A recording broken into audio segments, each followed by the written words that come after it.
আসসালামু আলাইকুম। তো চাকরি প্রত্যাশী ভাইরা কি অবস্থা, কেমন আছেন সবাই? আশা করি সবাই ভালো আছেন।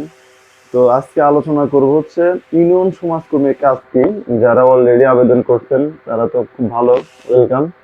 এবং যারা আবেদন করবেন, তো আবেদন করার আগে তো আপনাকে জানতে হবে যে ইউনিয়ন সমাজকর্মীর তার কাজটা কি।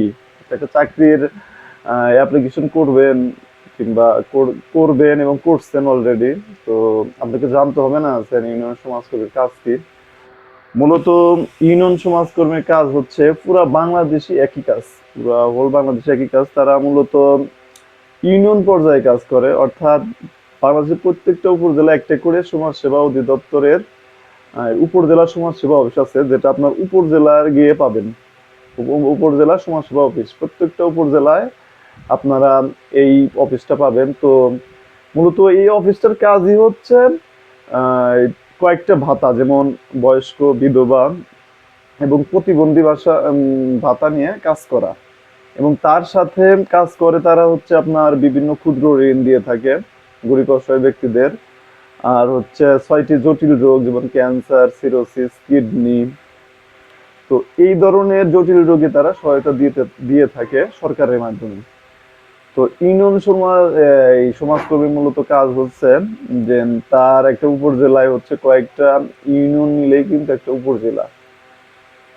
তো এই ইউনিয়নের আবার তাদের কি আছে, ভাগ করা আছে, মানে 8টি। এই একটা একটা উপজেলায় যদি 8টি ইউনিয়ন থাকে, তো 8টি ইউনিয়নে কিন্তু একটা সমাজকর্মী তারা ডিটেল করে থাকে অফিস থেকে।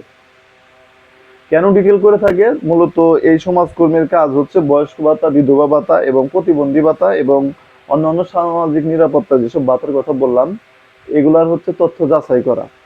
এখন একজন ব্যক্তি হচ্ছে বিধবা ভাতার আবেদন করছে, কিন্তু তার এই হাউসব্যান্ড মারা যায় নাই। তার হাউসব্যান্ড জীবিত আছেন, কিন্তু সে বিধবা ভাতার আবেদন করে ফেলেছে। তো এই ইউনিয়ন সমাজকর্মী কাজ কি? সে একদম প্র্যাকটিক্যাল তার ওয়ার্ডে, অর্থাৎ তার ইউনিয়নে যে বরাদ্দ আছে, সে যে কোন ইউনিয়নের সে সমাজকর্মী, তো ওই ইউনিয়নে সুন্দর করে ওই এলাকায় গিয়ে জিজ্ঞেস করেছেন সামিনা কিংবা শারমিন নামে ওই মেয়েটা আদৌ বিধবা কিনা, যেহেতু সে বিধবার দাতার আবেদন করছেন। এটা হচ্ছে তথ্য যাচাই করা, একটা কাজ গেল।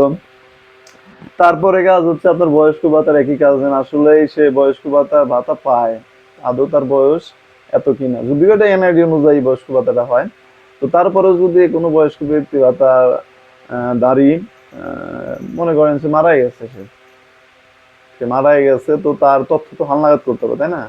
না, তো সরকার তাকে টাকা দিতেই থাকবে। তো এই ইউনিয়ন সমাজকর্মীর কাজ হচ্ছে সুন্দর করে যে যার বয়স্ক ভাতা কার্ড পায় এবং সে যদি মারা যায় থাকে, ওটা বাতিল করা, কার্ডটা বাতিল করা তার হচ্ছে কাজের ভিতরে পড়ে।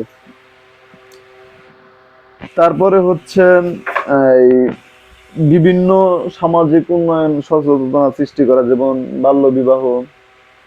বাল্যবিবাহ তার ইউনিয়নের, যাতে কেউ বাল্য বিবাহের ইয়েতে না পড়ে। তারপরে মাদকাসক্তি, প্রতিবন্ধী অধিকার, অর্থাৎ প্রতিবন্ধী ব্যক্তি থাকলে তাকে সুবর্ণ নাগরিক কার্ড করার সুযোগ করে দেওয়া এই ইউনিয়ন সমাজকর্মীর কিন্তু কাজ।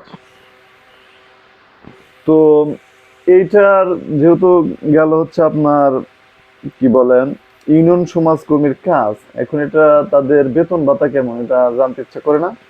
অবশ্যই কিন্তু আপনাদের জানতে ইচ্ছে করে যে এদের বেতন ভাতা কত। তো আমি শোনাচ্ছি এদের বেতন ভাতা কত।